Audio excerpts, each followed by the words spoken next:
guys, so we are just back from the gym. I did a really good back workout and I am going to pop on some barbecued beans and some chicken. Really good carbs, good sources of fibre and simple protein as well. You can just batch it all up and it can do for lunch the next day. It's gorgeous, hot or cold. So what I'm going to do is I'm just going to start by heating my pan first, and I've drained 2 tins of mixed beans. You can use whatever kind of beans you want, but just make sure they're a good kind of tinned bean.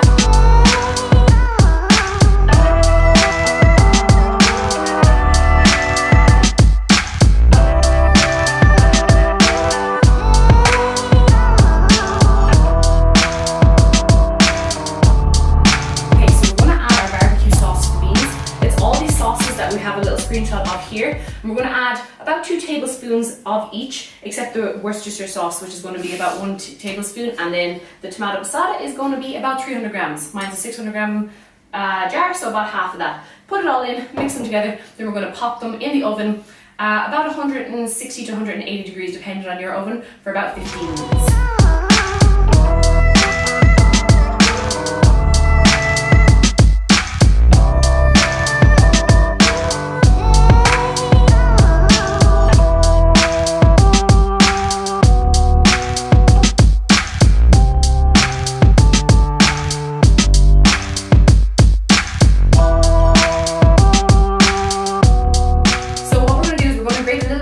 I'm just using a normal white cheese. You can use red, whichever one you like. We're going to get about 40 grams of it, grate it over the top, and then put it in the oven for about 10 to 15 minutes.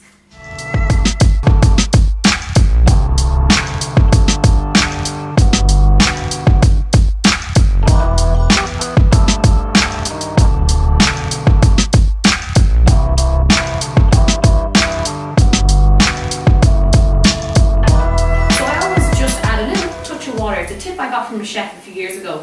If you're cooking meat or something like that and the oil is just starting to go off the bottom, if you don't want to keep lobbing in oil or coconut oil or fry light or anything, and it really brings out the flavours and the juices, and it just makes it a little touch more gorgeous.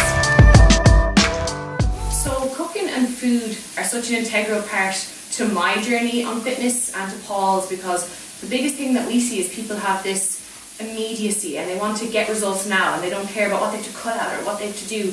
But you need to be able to build a sustainable diet that you can go out and eat and not completely, ignore your family or friends, or that you can go out for a social event, or, if you're having a party, or you can stay in and not feel the urge to have to just, binge out or follow this really, really strict protocol. So that's why I spend so much time trying to develop really fun, enjoyable recipes that are quick, that you can cook, that are actually tasty, because broccoli and chicken will get you so far, or just rice as well, but you get bored of that and it's bland, and you need something to be able to progress on to, something that will excite you to eat, something that will excite you to stay on your journey. Because for us, fitness is about building a knowledge bank, and it's building a knowledge bank on foods you enjoy and building a knowledge bank on how to train in a way that you enjoy. And I'm not here, and Paul's not here to try and convince you, follow our way, that's the only way. There's loads of ways. It's about what you enjoy most and what you can stick to most and what brings you the most happiness for your life, because life is short, and if you don't even like the foods you're eating and you're eating them 4, 5, 6 times a day,